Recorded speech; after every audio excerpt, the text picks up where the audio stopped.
Hello and welcome to the next episode. We are going to look at the tribes as the last estate, which we didn't cover yet because it plays a special role. If you play in Europe, for example, you will not have tribes at all unless you conquer into Eastern Russia here, where the hordes are present. Or if you, for example, play in the southern parts of Africa or here in the Arabian Peninsula, where you have nomads, but also tribal structures like here in East Africa to a degree. And I picked out Yemen because it's a very nice country which has everything present.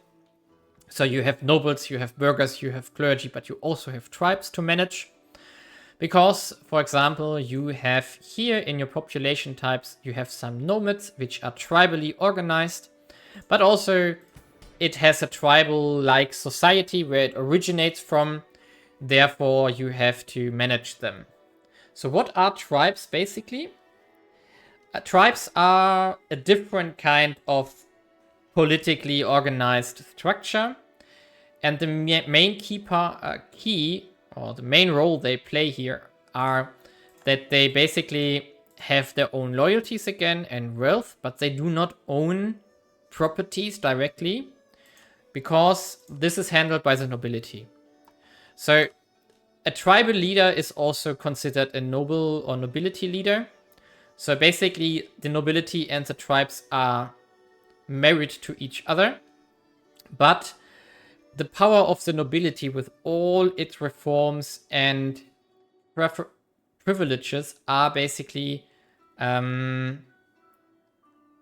limited by their power, while if tribes are powerful, the nobles will be weaker. So because they have their own kind of system, basically.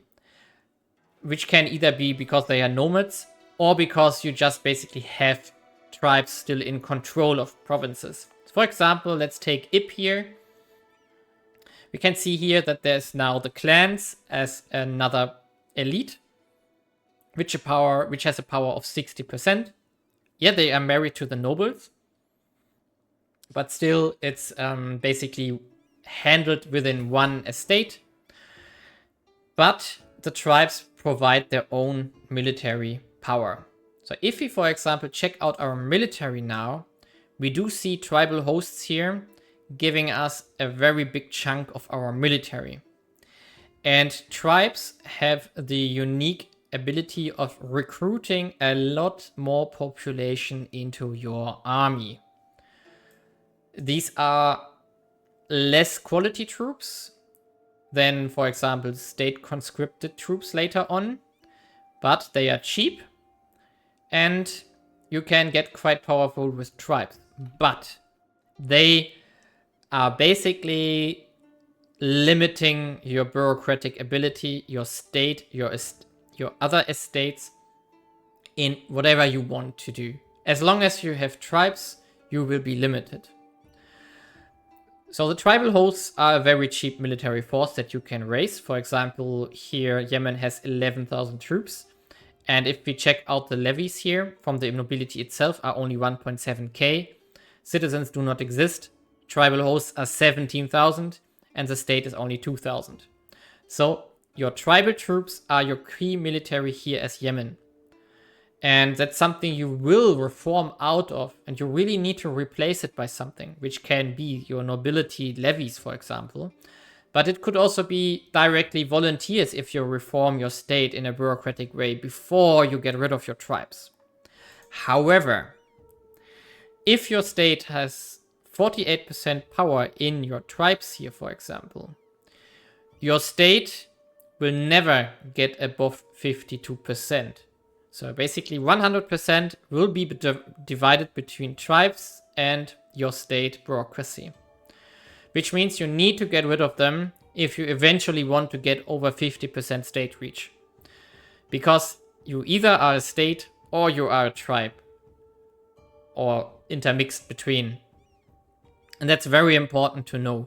And the weaker you make tribes, the more powerful the nobility will get. Because everything is shared between them. The power that gets disrupted here from the tribes, which is disappearing here, will move into the nobility. Which means that if you, for example, leverage your tribes and say something like you want to expand your authority, which will provide you with state reach, reduce their power, reduce their loyalty, then this will not only lead to a more powerful state, it will also lead to a more powerful nobility. The same if you encourage the hierarchies, which will reduce their power passively. This will also lead to a more powerful nobility. So you maybe do not want to do these interactions right away. You could, of course, also make them more powerful, which I probably wouldn't do, by, for example, giving them more influence or reducing their tributes they have to pay to you, which is money. Or you could permit their old ways, which is basically giving them more power, but costs you centralization, which is non-existent currently anyway. But centralization will provide you with autonomy reduction and technology reduction costs and many other things. So you really want to consider what to do here. Because now you do not have 3 estates or 4 estates to manage, instead you have another one to manage, which is interconnected with the other ones, so making it even more of a mess.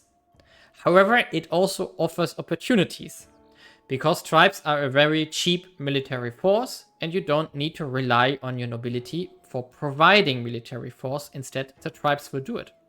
So for example, as Yemen here, you can use that, for example, to conquer stuff here, expand into East Africa, before you get rid of them.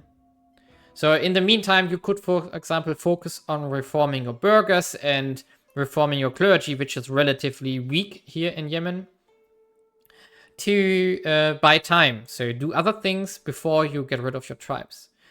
Also, what you can do is get, for example, the bureaucratic ideas here, which will lead to a passive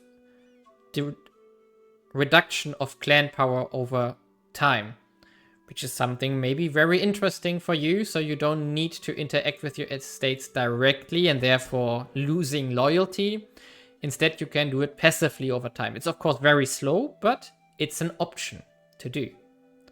The same thing goes, for example, for aristocracy ideas, which we currently have, which are making our aristocracy, or our nobility, rather powerful. So you want to get rid of this idea group later on, when you can afford it. So you really want to make sure that you are no longer dependent on the nobility to run your country. Because right now, if you, for example, check out our incomes here, it's not updated because I switched tech. Okay, but you can basically check out the incomes here and see where it comes from. And you could also configure your taxes here by clicking this button here, and then you can see where it comes from. This one is not properly updated because I just switched the tech basically, but you can see who pays what in your taxation.